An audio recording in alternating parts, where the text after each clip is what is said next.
Bismillahirrahmanirrahim. Assalamualaikum warahmatullahi wabarakatuh. Perkenalkan, nama saya Sanaj Syahidah Fadilah Andini dengan NIM 12320200002 dari jurusan Pendidikan Agama Islam kelas 1A dari Fakultas Tarbiyah dan Keguruan UIN Sunan Gunung Jati Bandung. Nah, tujuan saya membuat video ini untuk memenuhi ujian akhir semester dalam mata kuliah yaitu Pendidikan Kewarganegaraan dengan dosen pengampu Bapak Dr. Haji Sacha Suhendi MAG dan Bapak Haji Yudi Irfan Daniel SOSI MAG. Dan tujuan utama saya yaitu untuk menjawab pertanyaan-pertanyaan dari Bapak dosen yaitu Bapak Haji Yudi Irfan Daniel SOSI MAG. Nah, langsung saja dari pertanyaan pertama. Bila kita bicara tentang HAM di Indonesia, maka akan berkaitan dengan nilai-nilai yang terkandung dalam budaya bangsa dan agama Islam. Terkadang bisa dikatakan sejalan atau selaras, namun bisa juga bertentangan. Nah, pertanyaannya, di mana letak keselarasan dan pertentangan antara HAM dan agama? Coba jelaskan secara singkat dan berikan contohnya. Nah, di sini saya akan menjelaskan dari pertanyaan pertama. Nah, keselarasan dan pertentangan antara HAM dan agama dapat ditemukan dalam beberapa aspek.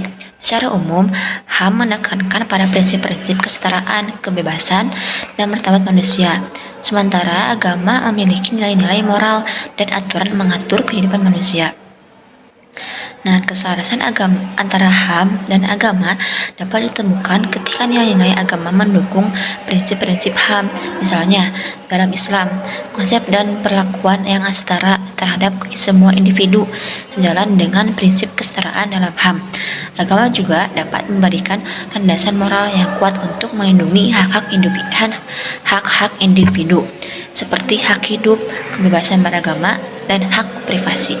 Namun, terkadang terdapat pertentangan antara HAM dan agama. Contohnya, dalam beberapa kasus, agama mungkin memiliki aturan atau keyakinan yang bertentangan dengan prinsip-prinsip HAM.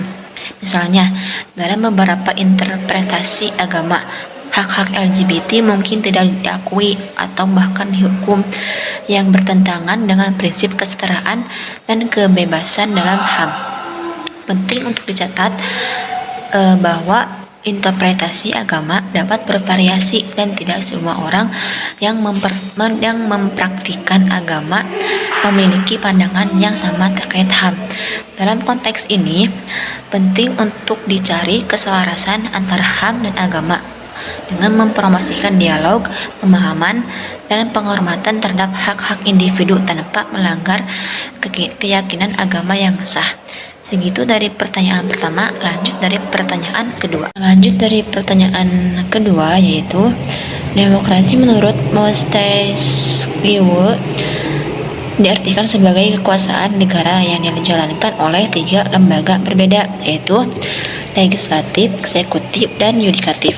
Masing-masing institusi tersebut harus berdiri secara independen, hanya dipengaruhi institusi lain sehingga tidak mengganggu kinerjanya. Nah, pertanyaannya yaitu jelaskan bagaimana relasi di antara 3 lembaga tersebut dalam mencapai tujuan nasional. Saya akan menjawab dari pertanyaan kedua. Nah, menurut Montesquieu, 3 lembaga dalam sistem demokrasi yaitu legislatif, eksekutif, dan yudikatif harus berdiri secara independen satu sama lain. Hal ini bertujuan untuk mencegah terjadinya penyalahgunaan kekuasaan dan menjaga keseimbangan kekuasaan dalam negara. Yang pertama, lembaga legislatif memiliki peran utama dalam membuat undang-undang. Mereka adalah wakil rakyat yang dipilih oleh masyarakat untuk mewakili kepentingan mereka. Lembaga legislatif ini bertanggung jawab untuk mengesahkan undang-undang yang sesuai dengan kebutuhan dan aspirasi masyarakat.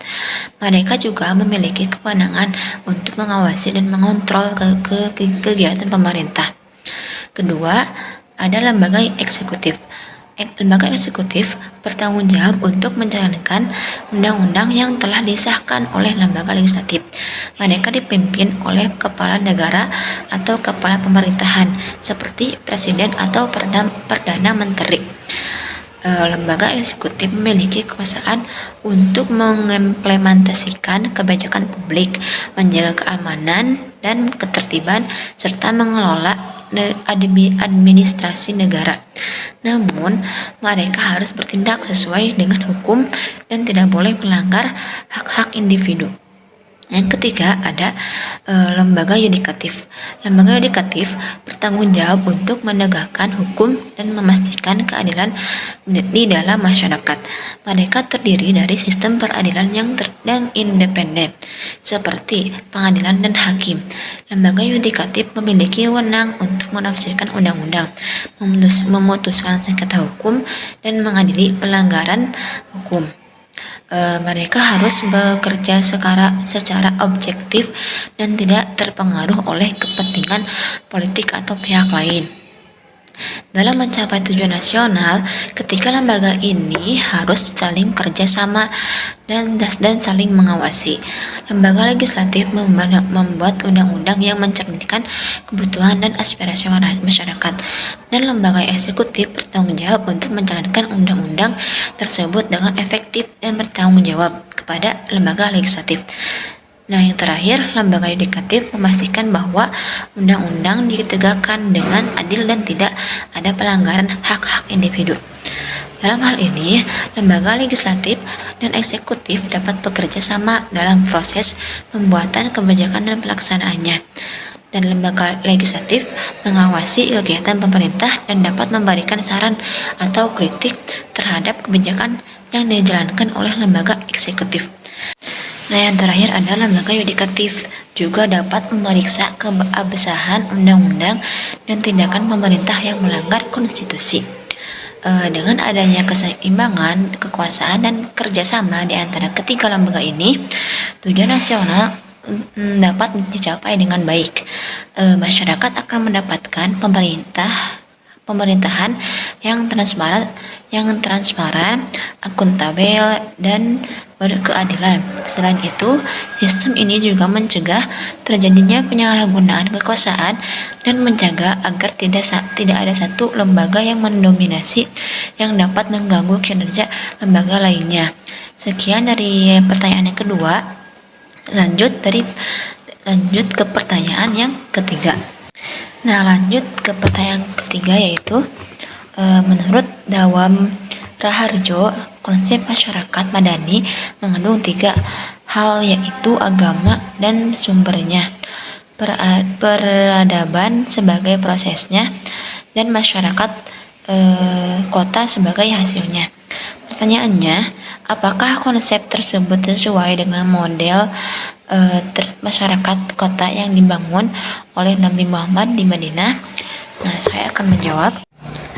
Nah, konsep masyarakat madani yang dikemukakan oleh Dawam Raharjo memuat agama sebagai sumbernya, peradaban sebagai prosesnya, dan masyarakat kota sebagai hasilnya.